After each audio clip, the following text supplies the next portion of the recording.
The question of parental rights for people with disabilities is critically important, and I'm learning a lot that I didn't know about just how dire the situation still is in this country. Next up, Kimberly Tissot from South Carolina, who is one of the leaders of that change. Can you tell us a little bit about your story and how you came to be addressing this question of parental rights in South Carolina? Yeah, absolutely. So I'm the executive director of ABLE South Carolina, which is a Center for Independent Living, and I'm also a parent of a child. And the fight to become a mother was very difficult. Did some infertility, surrogacy, all kinds of stuff that did not work.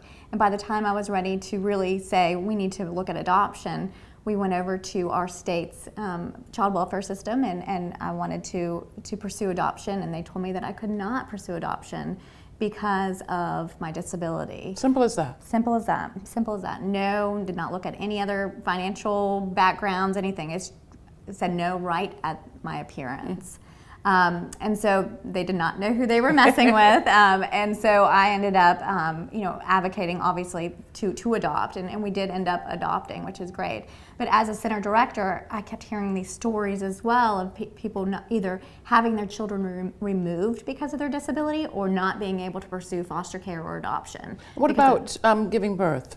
Oh yes, there's a lot of discrimination in the reproductive health system, even being able to get any kind of assisted reproductive assistance as well. A lot of doctors don't understand if you have any type of physical disabilities or intellectual disabilities, any disability, they do not understand how you're going to be able to not only give birth, carry pregnancy, but also deliver.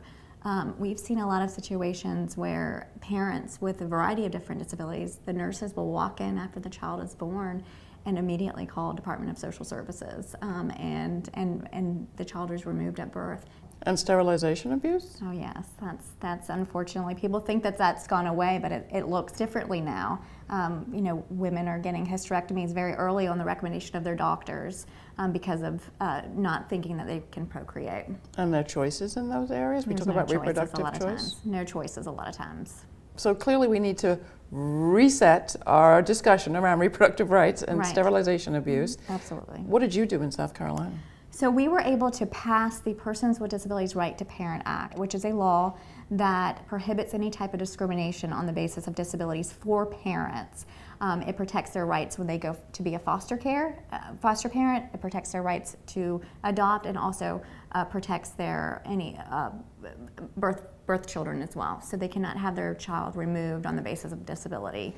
Our state used to have a law that said that because you have a disability, any type of disability, you can have your child removed. So the law that you've passed, does it come with education for people in the institution, in the medical institutions? Absolutely. So what we're doing, a lot of course, we passed a law. That's just a law. We have to do much more work than that. So we're working with our Department of Social Services very closely, help them with creating policies and procedures for working with parents with disabilities and prospective parents with disabilities. We're also working with the medical facilities to educate, working with attorneys, judges a lot of times, because judges have that opinion as well, that parents who have disabilities cannot possibly parent.